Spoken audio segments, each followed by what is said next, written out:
Hello, and welcome to another edition of the One Hood Power Hour. I am your host, Miracle Jones. I am filling in from Royce this evening. Royce is away taking a much needed, well deserved vacation. So I am filling in for them. They will be back next week. Have no fear. We know everyone loves Royce, and Royce is an amazing host. But I am filling in today. And as here at the One Hood Power Hour, we have a great show for you this evening. We're going to be talking about elections, advocacy, and building coalitions, and some things that you need to know. And again, with One Head Power, we're bringing you news that matter with people who care. And so thank you so very much for tuning in and joining us this evening. So this program is meant to give you some updates about what's going on in Pennsylvania so that you know what's happening and how the news is going to impact you. No, right now it is a crucial time. We have breaking news as this story is happening with the Department of Education being dismantled. And so we know that a lot of people are caring about what's going on in their communities and want to stay up to date. As a reminder, One Hub Power, we're a 501c4 organization, and we focus on building power by reaching out to our communities that have been traditionally excluded and under-resourced. And while we focus on every voter, we highlight the stories of those who have been specifically impacted by the policies and platforms. And we're fighting to improve the quality of life for our people, our Black people, our people of the global majority, our disabled, queer, youth, and Muslim communities. And on tonight's show, we're going to be talking about some things that matter to you, some things that are on the ballot. How do people get on the ballot? What does it take to build coalitions? How do we educate people about their rights? And how do we bring in people so they understand how electoral organizing impacts them? And so we have an amazing show for you. We're going to be speaking with Ashley Combs from the Working Families Party, who is going to be talking about the upcoming judicial races, something that you need to know because Pennsylvania, we elect our judges. It's going to be very important. We're going to have Dalen Davis talking about how we're building around community policing and some things that you need to be aware of. And then we're going to close out with Ben Case, who's an organizer with Not on Our Dime, talking about how electoral organizing can impact us all. And so to get started, we're going to welcome to the program Ashley Combs, who works for the Working Families Party and who is their Western PA director. Is going to be coming to you to talk about these upcoming judicial elections. Also, the First Lady of Wilkinsburg, an organizer, a mother. And so, welcome to the One Hood Power Hour. Ashley, how are you? Thank you, Miracle. I am well. I also remind people I'm a school board director. We can't forget about our school boards. But Yes. I am well, and I hope you are too. It's been a busy season. You know, a busy season. For people who don't know, can you just talk a little bit about the Working Families Party, who you are and what you stand for? Yeah, so the Working Families Party, we are an independent third party here in Pennsylvania. We have recently expanded into Western PA this past September. And basically what we're doing is we are building a multiracial party of working people to transform our country. We do this state by state, community by community, so that we're able to build a political home that works for all of us. I think right now we're seeing things that we know don't work for us, like bigotry, corporate bailouts, business as usual that doesn't serve the communities that we are from. And right now we know like that's not the best we can do. We know we can do better and we deserve better. What I really appreciate about the Working Families Party, especially being in a state like Pennsylvania where we have closed primaries, we are not foolish to think that we can only run on our independent party line. So we know that we have to work inside, outside, and around this two-party system that, you know, unfortunately has brought us the current political climate that we are all dealing with. And for us here locally in Western PA, Our WFP Democrats include Congresswoman Summer Lee, the Allegheny County Executive, Sarah Murato, and Pittsburgh Mayor Ed Gainey. Thank you so much for that breakdown. And so, turning to the elections, we know judicial elections are coming up. Can you talk a little bit about what makes judicial elections so interesting and different in Pennsylvania? So, I think for me, right, like I'm not an attorney, I'm not a judge, but what I think is really important for us in Pennsylvania, as Miracle shared earlier, with us voting for our judges in our, democratic process, is that what we're seeing happening in our country at a federal level, these are the offices and the people who can be our own, stop gaps in our local neighborhoods and in our local communities. And here in Allegheny County, what we continue to see election after election is that we live somewhere where we are pushing back against that MAGA movement that is not about serving people, right? Serving all people, no matter where you are, where you're from, what you look like. Um, we know that these are things that we need to push back on. And our judicial office is a place that can help to stop that. As we get all these alerts and breaking news events of a judge, whether they're federal, right, they're blocking things, our judges here locally can do the same things. Thank you so much for that. And we know, like here in Pennsylvania, we have a whole host of judges that we are able to vote for, from our magisterial district judges all the way to like our Supreme Court. And so Yeah. you talked a little bit about, judges being the stopgap. Why else should people be paying attention to the judicial races like here in Pennsylvania? Yeah, I think our judicial races, right? Everyone, no matter who you are, we know someone who is going to come in contact with our judicial system. And so us taking this moment to educate the community about the impacts of our judges, because once they're elected, they stick around for a really long time. And, there are things where you may see retention votes every 10 years, but it's really important, especially in a year like this year, where we have 8 open seats coming up for our Court of Common Pleas, where we're really able to make an impact on the type of judges who are going to be seeing different cases in our Court of Common Pleas. So we want to make sure that we talk about it more. So when folks are going to the polls, I know prior to me getting really involved in 2017, oftentimes I would skip some of the judges because I just didn't know. So the more we talk about it and the more we use spaces like One Hood Power to bring forth candidates and judicial races and what people should be looking for, it helps your everyday voter who may have a lot on their plate and don't necessarily have the time to really dig into the specifics and the details to follow, organizations like One Hood Power or my organization, the Working Families Party, to find people who align with the issues that are important for us. And talking about aligning with the issues that are important to us, one thing that brings us together for this judicial races is this upcoming judicial slate, One Hood Power.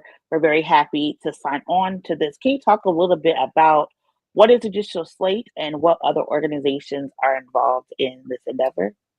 Yes. So, our judicial slate that we are working on here in Allegheny County, it is a coalition of our progressive movement organizations where we are focused on candidates who align with our focus. We want to see competence, fairness, and justice in our Court of Common Pleas.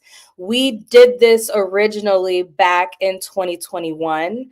We had 9 open seats on the Court of Common Pleas, and we successfully, with a slate of judges that our organizations pull together, we elected 5 of our 8 candidates that we were supporting in that race. And that really made a difference, right? We elected we elected all women, 3 of them Black women. And it wouldn't have happened had we not pooled our resources and the basis of our organizations together and educated the community about the importance of this race.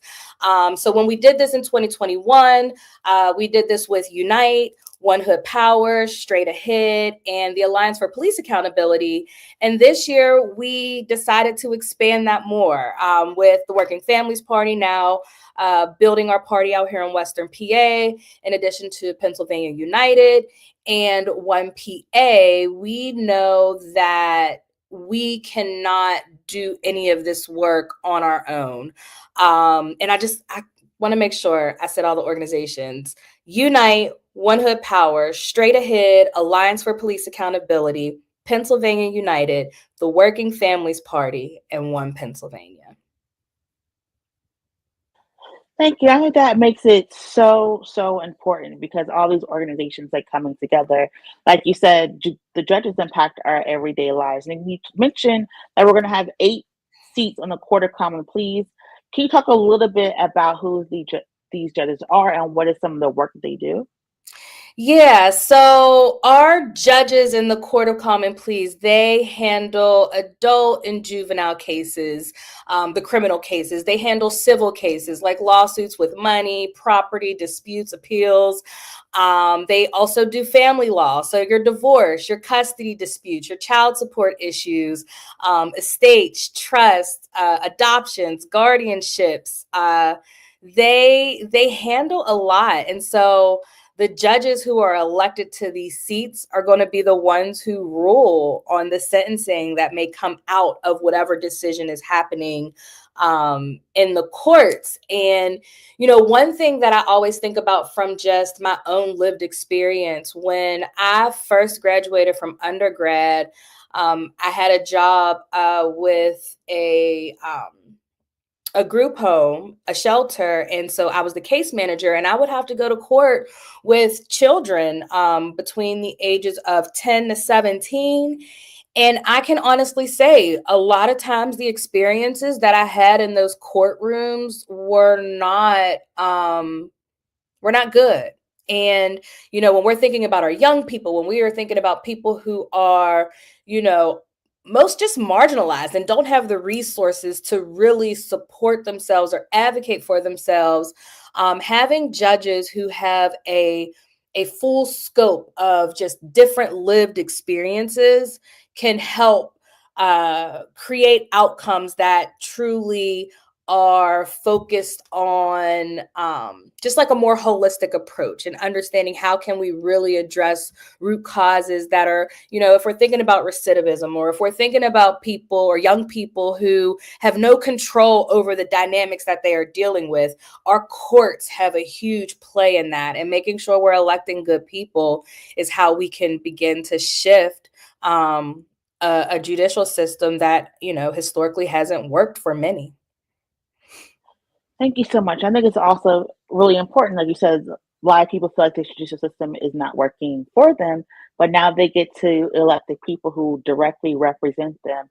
They need to know about this. And so, can you talk a little bit about like what is your hope for the slate and what do you want people to know about the slate? Yeah, so my hope for our slate is one, I hope we win all of our seats. I don't know how many seats we're going to choose this go round for the races, but I'd like to see a little growth and movement that we select candidates, and we can select candidates where each of them are going to move on into serving in our courts. I hope that this slate can bring more people in. Oftentimes we do this work. It's not necessarily about one individual, excuse me, but it's about, how are we making sure that everyone recognizes that these people, whether it's you directly or indirectly, because it's someone are going to impact you. And the more we talk about it, the more we engage people, and the more we allow people to recognize that we actually do have power. We have power in picking the people who are making decisions for our communities and for our families. And the more we, take charge of that agency over the people who say they want to serve and represent us, because let's be clear, right? These folks who are elected, we elect them to serve us. We elect them to be the people who are going to, be considerate of how we even got into these sometimes unfortunate situations, and making sure the outcomes are um creating a better future, right? We don't want to see a court system that is just focused on, like, packing our jails, because we also know that that's not ultimately helping, people when it's not something that's like physically harming someone, right? So this slate is an opportunity for us to continue to engage our community and let them know, like, we make these choices. And so it requires us to get out, it requires us to go and vote, and it requires us to educate ourselves on who are the people that are best for our communities and my family or my friends or my loved ones that may one day have to go before one of these judges. Thank you so much for that. And before you go, can you just talk a little bit about how people can get in contact with you and how people can get in contact with Working Families Party? Yes. So, of course, the Pennsylvania Working Families Party. Follow us across all social media platforms. It's PA Working Families. We are on Facebook, Instagram, Blue Sky, Twitter. I will always call it Twitter. And me personally, you can follow me on Facebook, Instagram, and Twitter as well. All of my platforms it's my name, Ashley R. Comans, and my email as well, acomans@workingfamilies.org. Well, thank you so much, Ashley. I hope you enjoy the rest of your evening. And Thank thank you so you. much for spending a little bit of time with us on the Wanted Power Hour. And so, like Ashley said, there are a lot of things that are on the ballot this year. And so it's like very important that people are informed and aware of what's going on, because what is on the ballot will always impact you. And when we're speaking about ballots, people forget that you're electing people who not only directly represent you, you're also repping people who appoint others to represent you. And one of those things is gaining a little bit of traction. Um, Recently, it was announced that our current police chief was going to resign and retire based on some things that have happened where he stated that he felt caused a little bit of concern. And the reason why this is important is because the police chief is nominated by the mayor of Pittsburgh and then confirmed by city council. And to talk a little bit about policing in Allegheny County and in Pittsburgh, we want to welcome our next guest, community organizer, Dalen Davis. Welcome to the program, Dalen. Thank you, Miracle. Um, you know, Interesting times we live here in the city of Pittsburgh, I will say, with the acting chief's resignation. Um, but just a little bit about myself, for those who may Mhm. not know, I'm the current president of the NAACP Pittsburgh chapter, but I also sit on the Citizens Police Review Board for the city of Pittsburgh as a board member. So I have a very unique perspective and viewpoint as it relates to the city of Pittsburgh Police Bureau. Thank Um, you so. I- Thank you. So, like, I think it's really important that people know that background side. Thank you so much for sharing. Can you just talk a little bit? What is the state of policing in Pittsburgh? What are some of the issues and concerns that you hear as a community organizer? a lot of the issues going on at the moment is a lot of the command staff is in an acting capacity. There's also the issue that our police force is majority white males who are the makeup of the police force. Minorities and women make up a very small percentage of the police force itself. So there's not a lot of representations, especially for the communities that they protect and they serve, which has been a consistent ongoing problem. And you talk about this consistent ongoing problem. Can you talk a little bit about what are some of the demands that community members have raised to address the issue of violence and policing within the city of Pittsburgh? A lot of times, a lot of incidents that occur are obviously um, it's a really by case basis, use of force incidents, where we see videos that have surfaced where it looks like and appears in most cases an excessive use of force when either trying to apprehend a suspect or somebody being questioned by police officers or just an arrest in general. Um, Thank you for that. And so, a part, like I said earlier, we know that the mayor appoints recommends the police chief and the city council approves that nomination. That over the past week has caused a lot of conversation about what is the balance of power, how do we get community involved.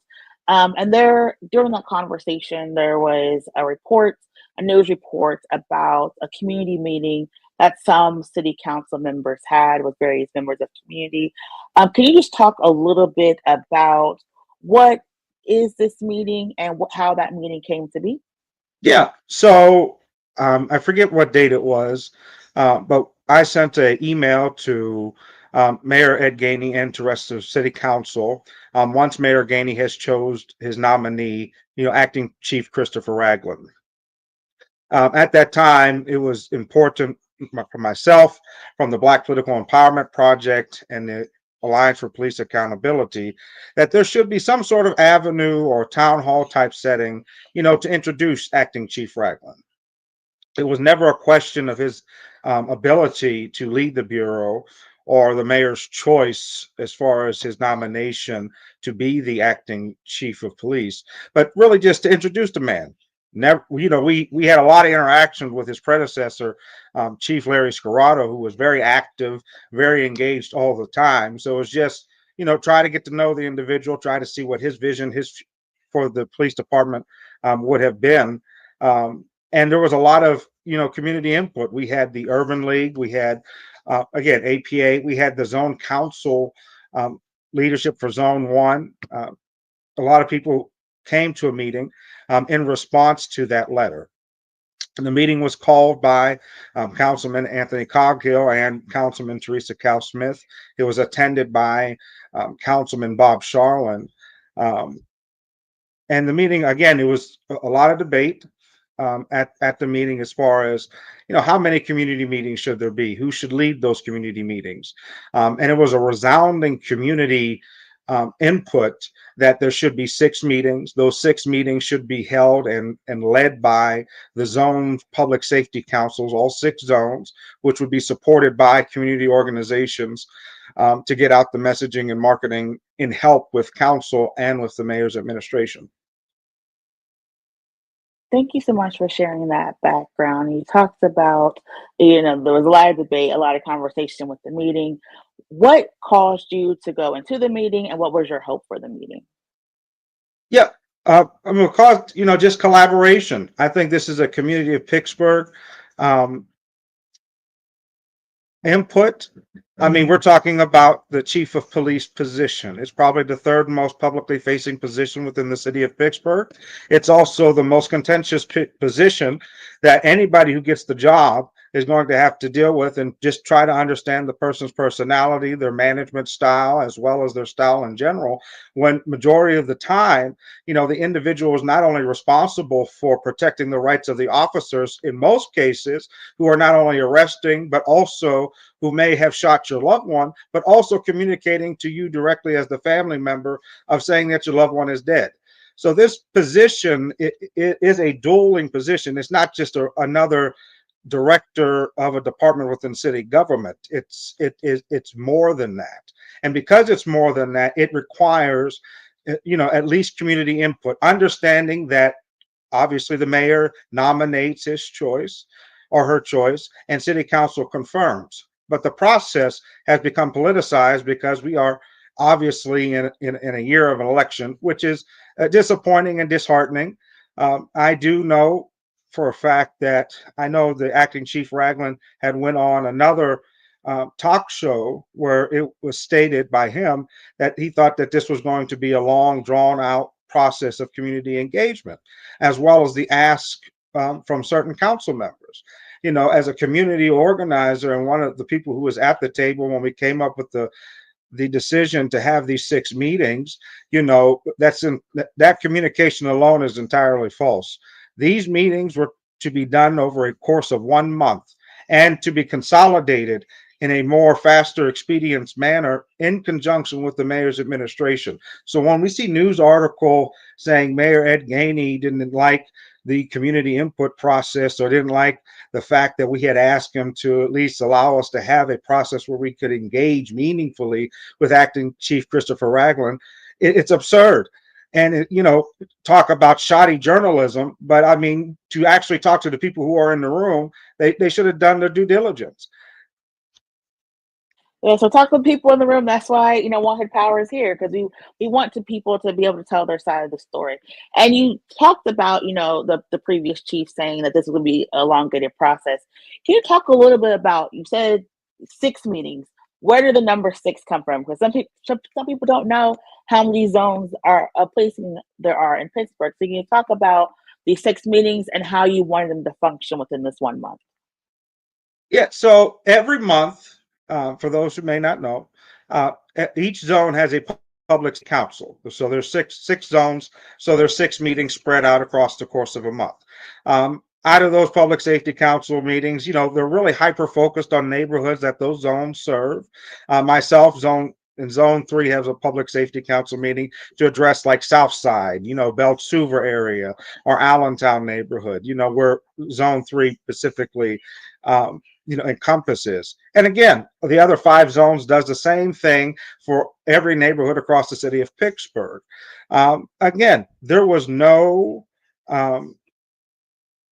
I will say there were certain council members that thought the 6 meetings were a bit excessive, but we felt it was important. The community members at the table felt it was important that everybody in the city of Pittsburgh has a valued input, at least engage in a meaningful conversation. And that is how we as community members and the organizations that were a part of this meeting pushed back, and they ultimately agreed. And we was happy about that. We came out of that meeting, thought we at least came to an equitable conclusion, a conclusion that not only serves Pittsburgh interests, regardless of whoever the administration is, regardless of who city council is, but to actually put the candidate at the time, acting Chief Christopher Ragland, to engage with the people that he would be serving directly and introduce him to those who may not know him. You talked a little bit about this process becoming politicized. And just for clarification, during this meeting, was there any comment? You don't have to say the name of any individual. Was there any comment or anything that was shared that would give you the impression that council was interested in doing whatever they could to possibly delay the nomination and the confirmation of the next police chief? I will say that there was a comment that was suggested by one of the council members that was inappropriate. The other 2 council members corrected the one individual council member to remind the individual that that was not the purpose of the meeting. And again, it was a short blip comment that was made by the council person, and it was then refocused back on the original intent of the meeting. And that's how we came to the conclusion of having the 6 public meetings of engagement. And so going back, was it the last Tuesday night, Wednesday morning? What was that like for you? Because you woke up in the middle of a media frenzy. A lot of people, as you have now stated, did shoddy, quoting you, shoddy journalism. So what was that 24-hour span like for you personally, just to go through that and have this meeting that you created and attended, not created, but attended in good faith, be described in such a way? Yeah, no, I just felt it was disingenuous. I also thought it attacked the core characters of a lot of hardworking people that work across the city of Pittsburgh in these advocate spaces.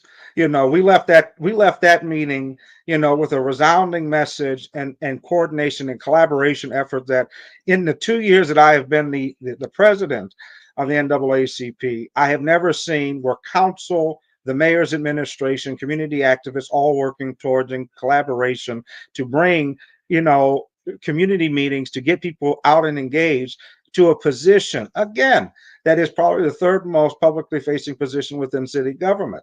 To then hear that there was an additional meeting that, number one, I mean, council people can do what they want to do. They are duly elected.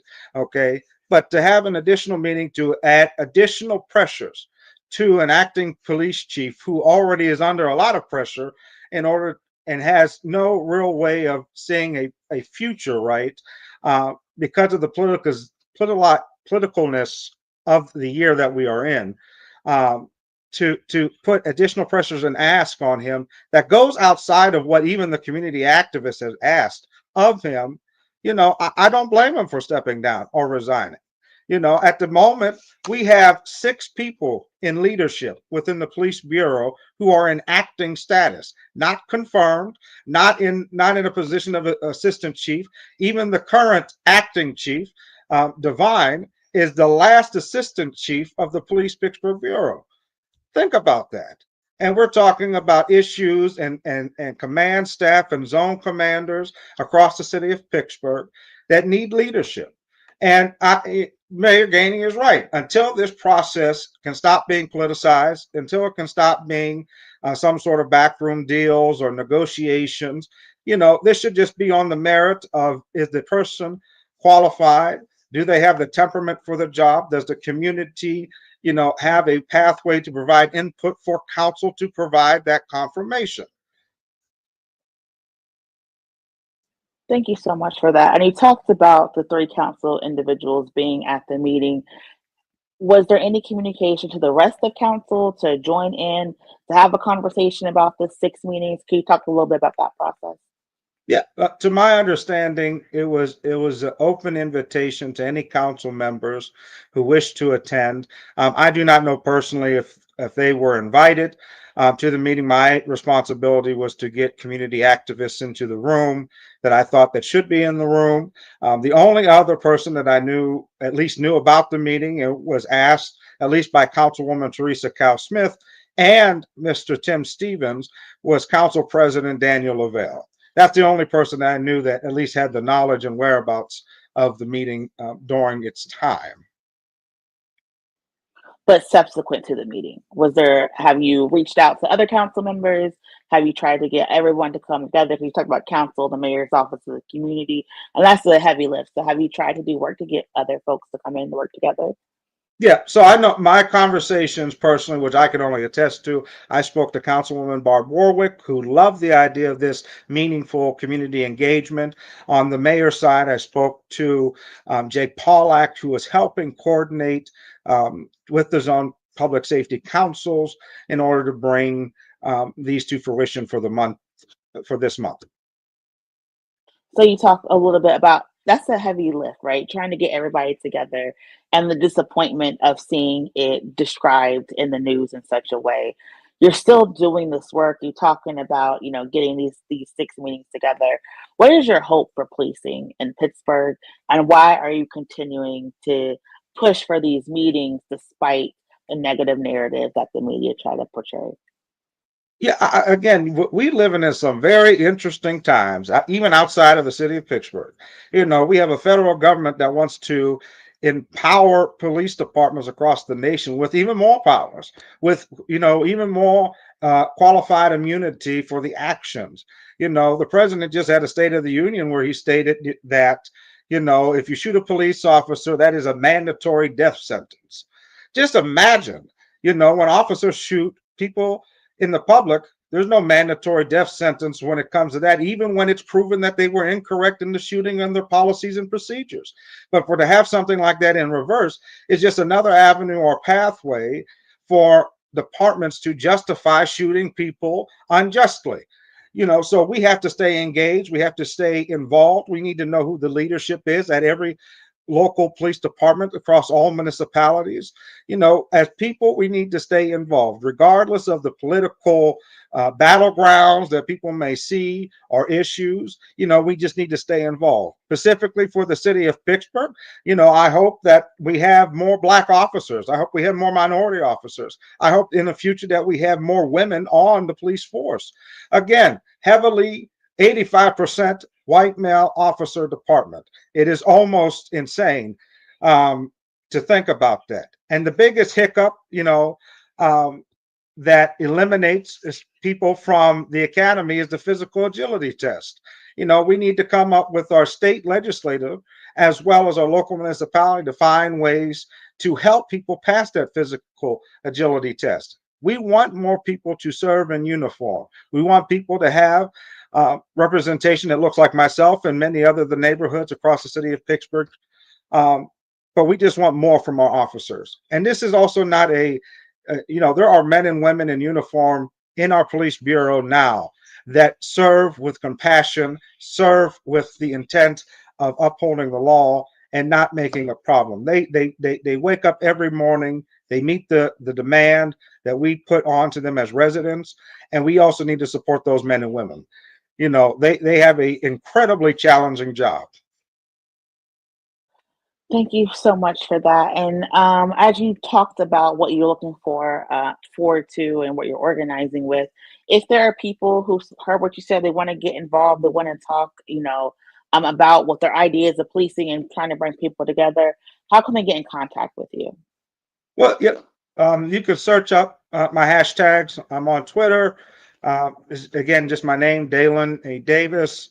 I can put in if it could be, hashtag, just message me on my socials and I can respond and get you to the correct people and places to help be engaging. Well, Dalen, thank you so much for taking the time out to talk with us and to clear the record. That is why we're here. Misinformation and disinformation impacts us all. So we always want to clear the record and give people a platform to share their side of the story. So thank you so much for sitting down with us this evening. Enjoy the rest of your night. Thank you. And so we'll also put Dalen's contact information in the chat so you can follow up with them. Because again, like we said, it is always important that you talk to your primary sources, the people who are in the rooms, because things can get spun out. And it's really important that we get the truth out there. And so that is why we are so happy and thankful for Dalen to sit down with us. And as we go to our final segment, we know that the elections are things that represent people across all spectrums. And one way that people get involved is through direct democracy. And that is a measure by which you're able to vote things on the ballot through referendums, which are yes or no votes. And one referendum that caused a lot of conversation was the Not on Our Dime campaign that sought to give the city of Pittsburgh an opportunity to divest with businesses that would be committing human rights violations, apartheid, and genocide.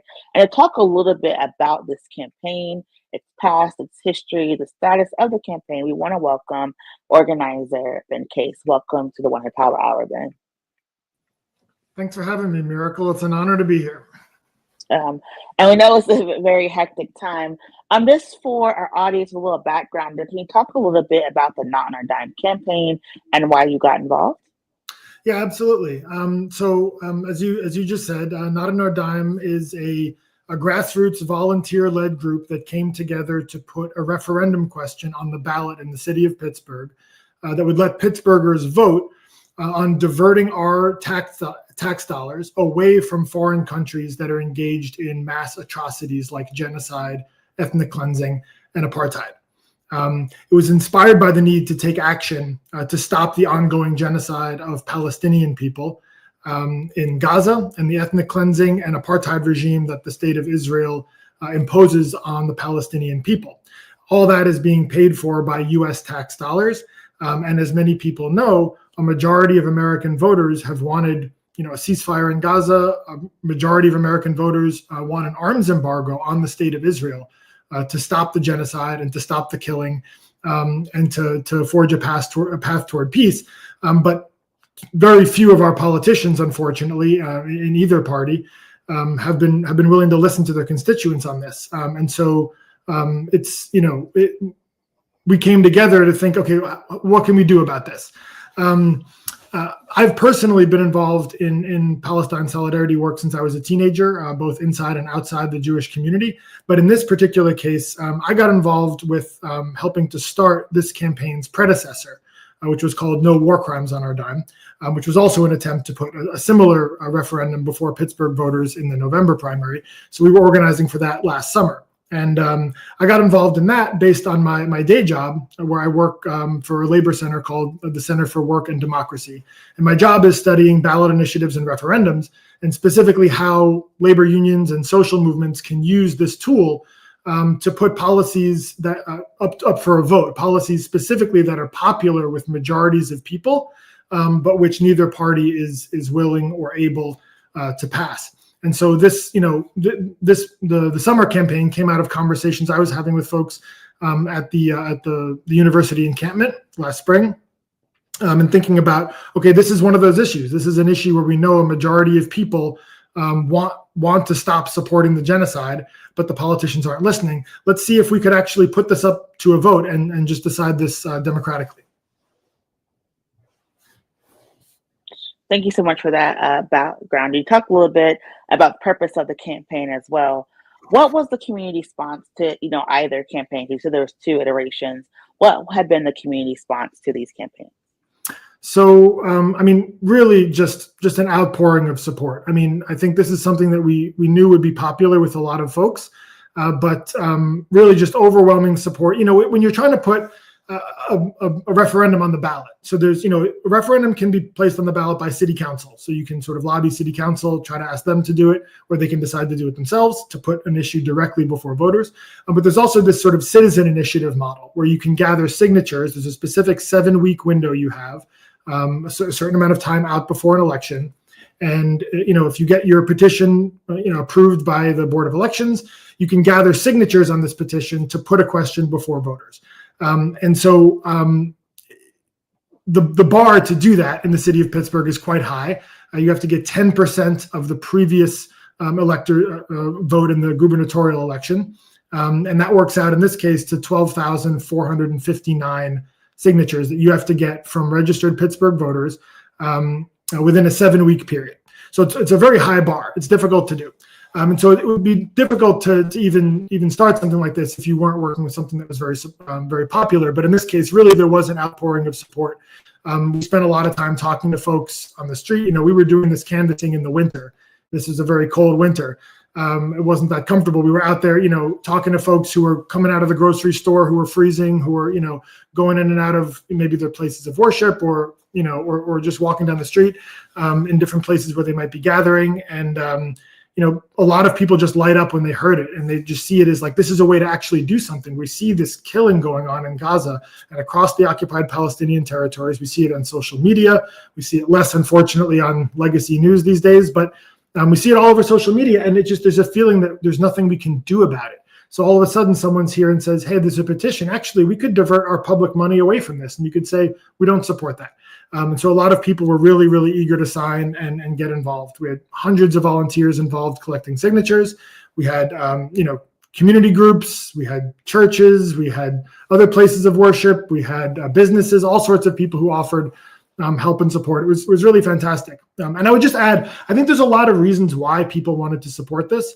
A lot of people, they believe in the peace movement, or they just want to stop supporting genocide. It seems like something that's a pretty common sense thing to do, that we would want our city to be in alignment with that. Some people see the historic associations between this and for example, boycott movements like that in the 1980s that helped to pressure to bring down the apartheid government in South Africa, the white supremacist government that had run South Africa.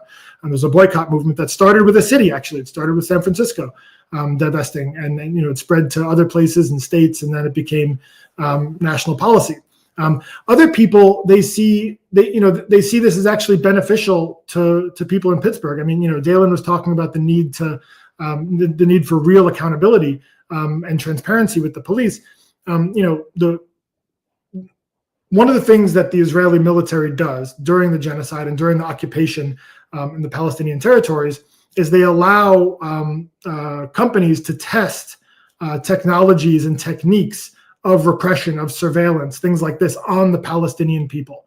And then those are marketed to other security services around the world, right? So if our police force, for example, has an association with this government, if our government has an association with this government, those technologies of surveillance and control are much more likely to come home and be used against people in the United States, to be used against poor and marginalized people, to be used against Black and brown people, and other and political dissidents, all sorts of people back here in the United States. And so a lot of people are saying, look, this is a country that we shouldn't be involved with while it's committing actions like this. And there's people who just say, look, there's a lot of problems to solve in the US. We shouldn't be sending billions of dollars to a country that's using it to commit genocide and ethnic cleansing.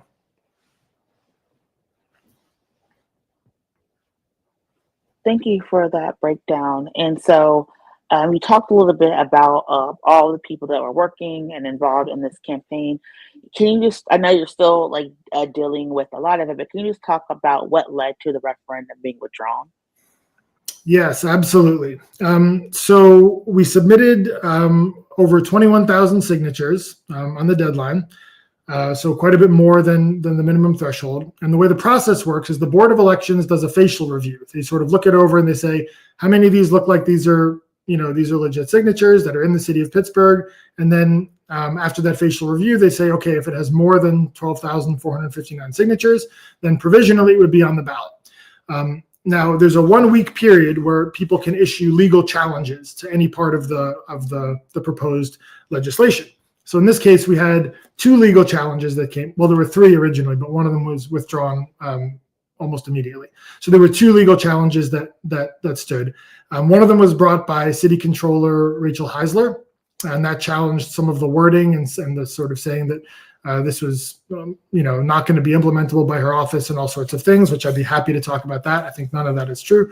And the other challenge was brought by the Jewish Federation of Greater Pittsburgh, and that challenged some of the wording as well, and also challenged more than 12,000 of the signatures that we submitted. By the way, I just want to say briefly, just so your viewers know, the Jewish Federation is a large organization. They run a lot of programming for the Jewish community, and they also disperse a lot of funding to lots of different groups. So they have a large platform, and they like to say that they speak for the Jewish community. So when you might hear, well, the Jewish Federation issued legal challenges, you might think, well, the Jewish community is against this.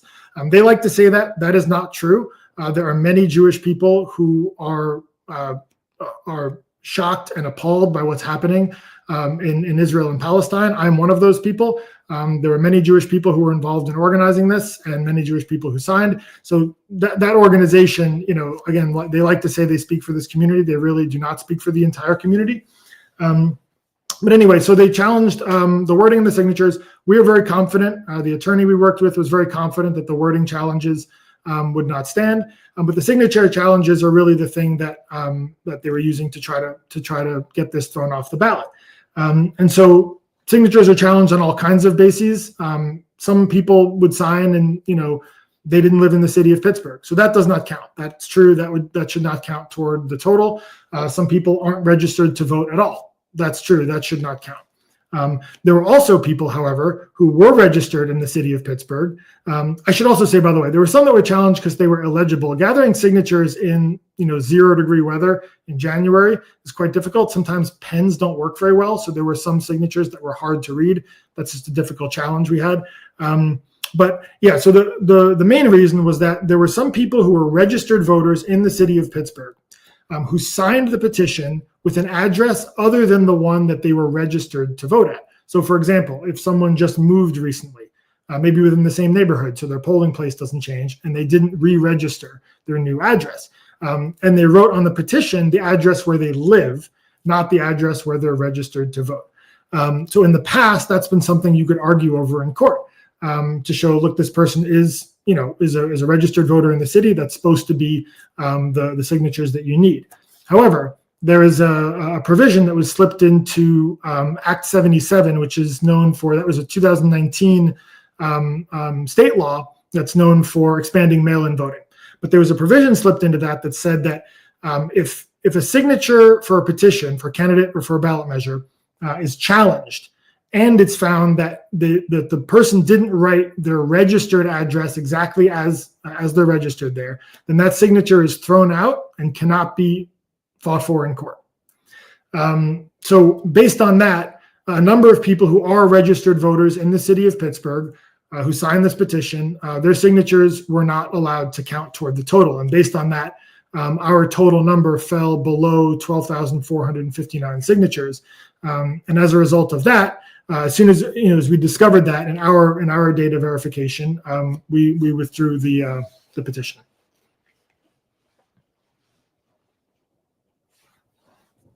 I think that's very important, because when we're talking about signatures, people do not know that these rules apply to them, because it's different from signatures for a petition and then actually having the ability to vote. So those same individuals whose signatures were discharged will still be able to vote and could have voted on the referendum without having to change their address, without having to update their address.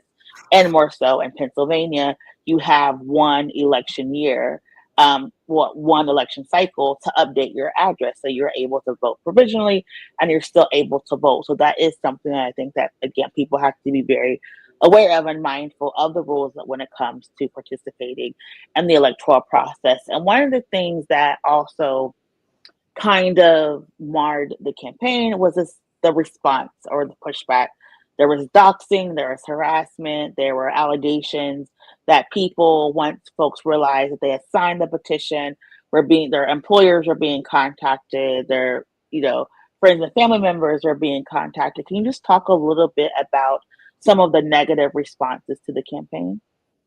Yeah, absolutely. So in the summer campaign, the No War Crimes on Our Dime campaign, there was a brief doxing campaign that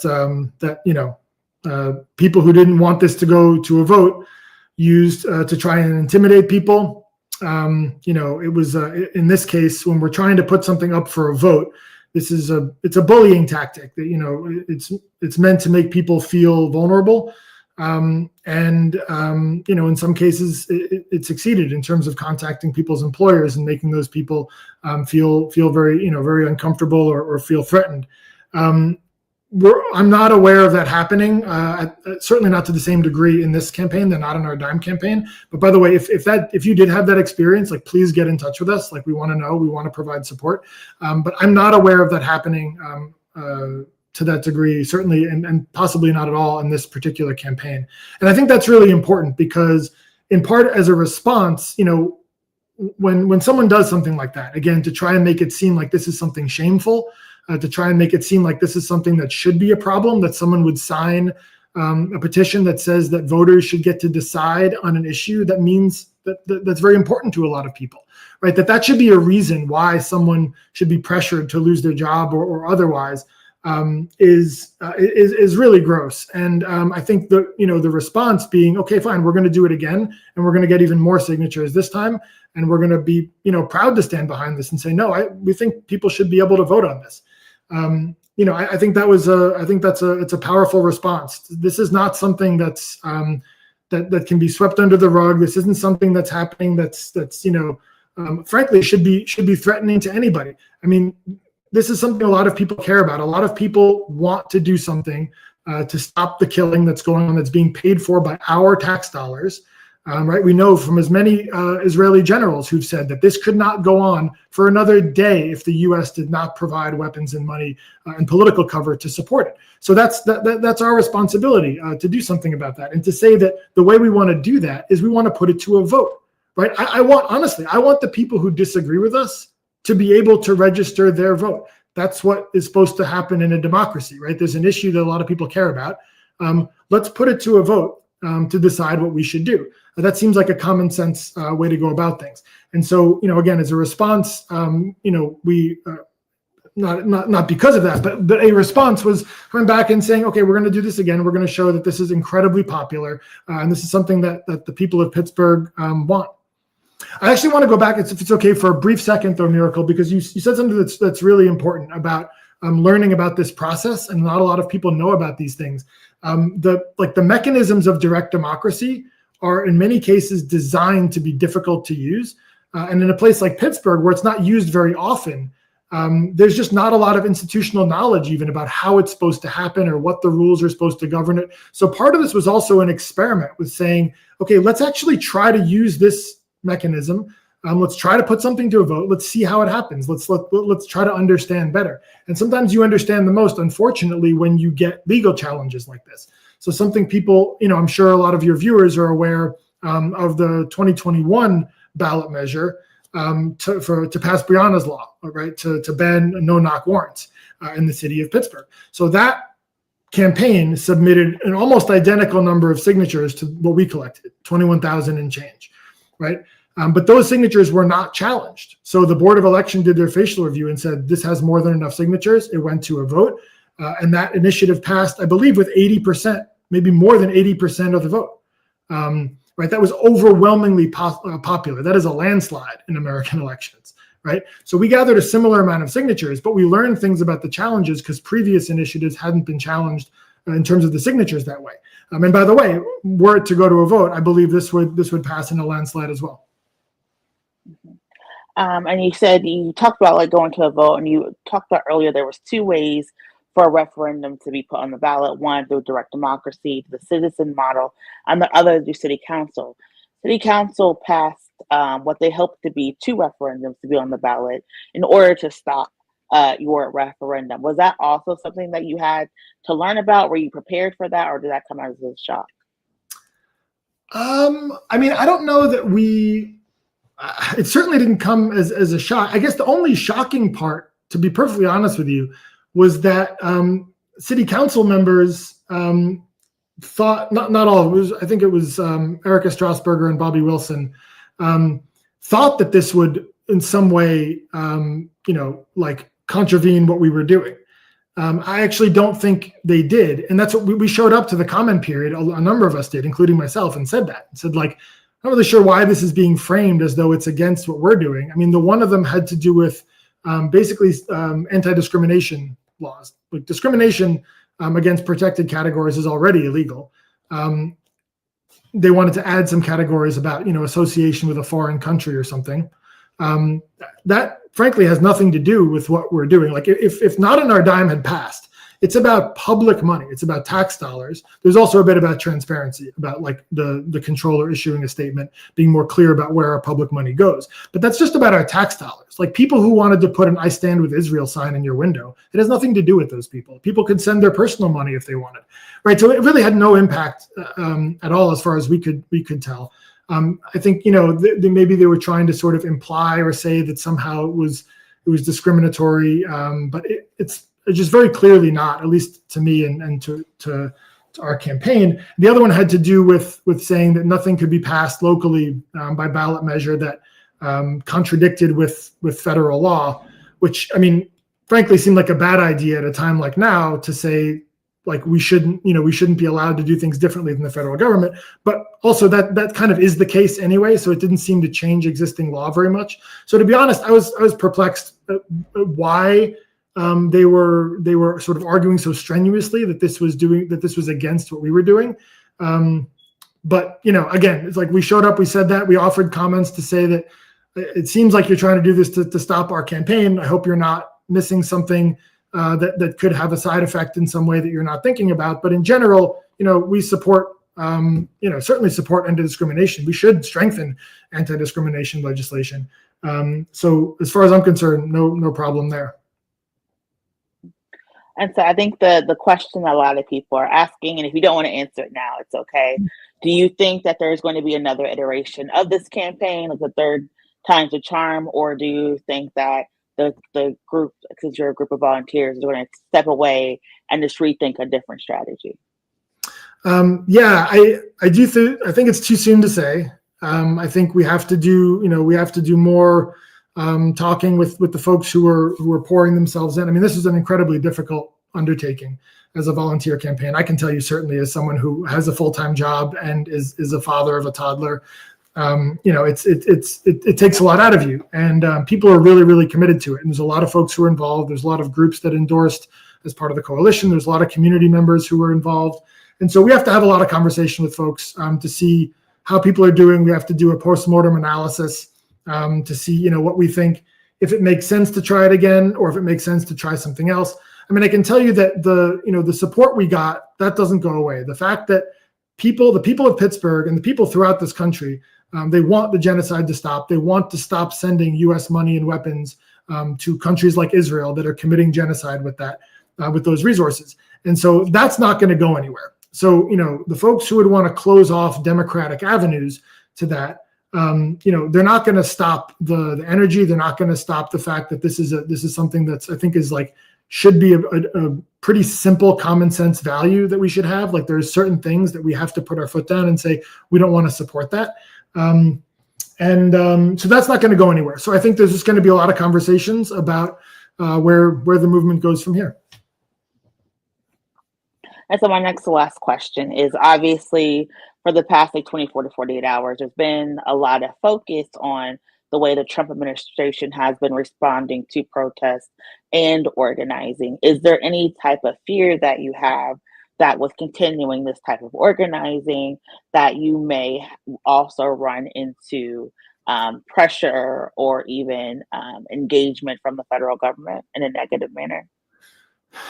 I mean, sure, it's possible. I mean, we're in very difficult times. We're in a difficult situation. I'm sure all of your viewers know very well that it's a dire situation with the state of our government, and we know that a lot of that is being focused, specifically sort of testing the limits of what they can do as a repressive regime, is being tested on the Palestine Solidarity Movement. Right? We know about Mahmoud Khalil, the Columbia student, who was disappeared, basically, who was arrested while in transit and moved, and lawyers and family were not told where he was, told his green card was revoked with no due process.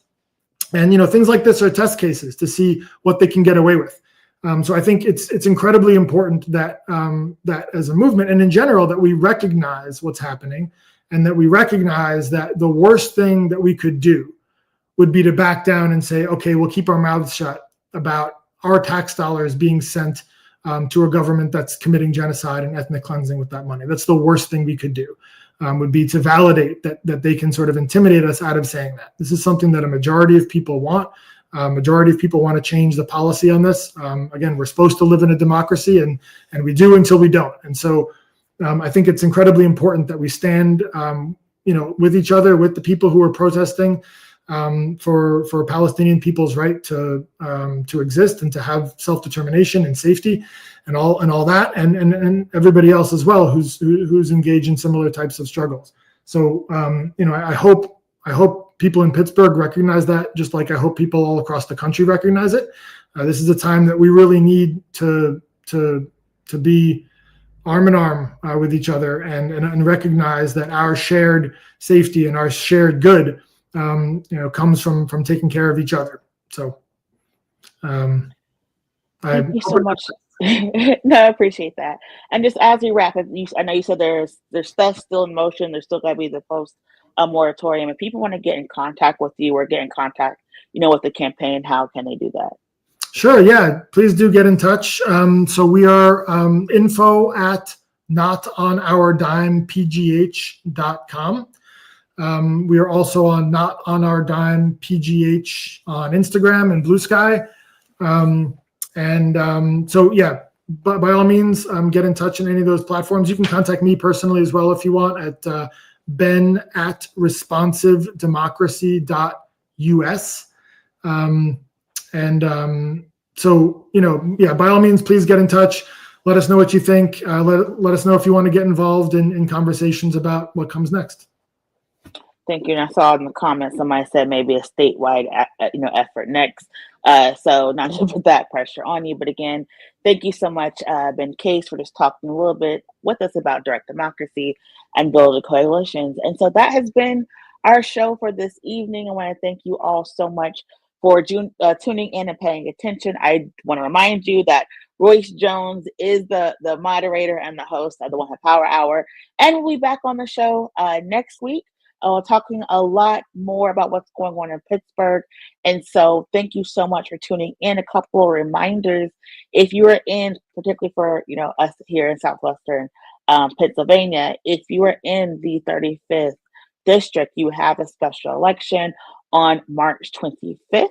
You have until March 18th to submit your vote by mail request, the registration.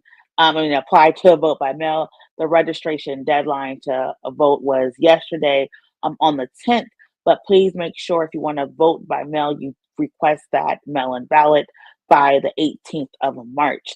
For the rest of us in Pennsylvania, our election, our primary day is going to be on May 20th. And like Ben was just saying, we know a lot of people may have moved, may have switched addresses, changed. You want to make sure your voter registration is up to date. You want to make sure there's no reason that anyone can call into question your vote. So make sure you go to pavote.gov. Again, that's pa.vote.gov and make sure your voter registration is up to date. We do not want anyone to be disenfranchised from engaging in the political process. I am your host, Miracle Jones. Thank you so very much for tuning in to another edition of the One Hub Power Hour. Have a good night.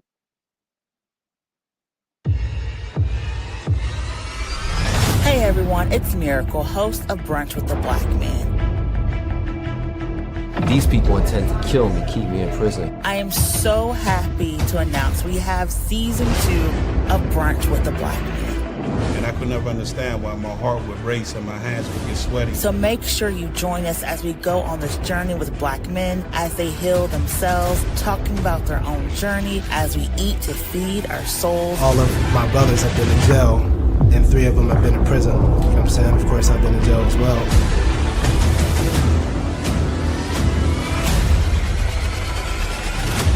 Join us for season 2 of Brunch with the Black Men.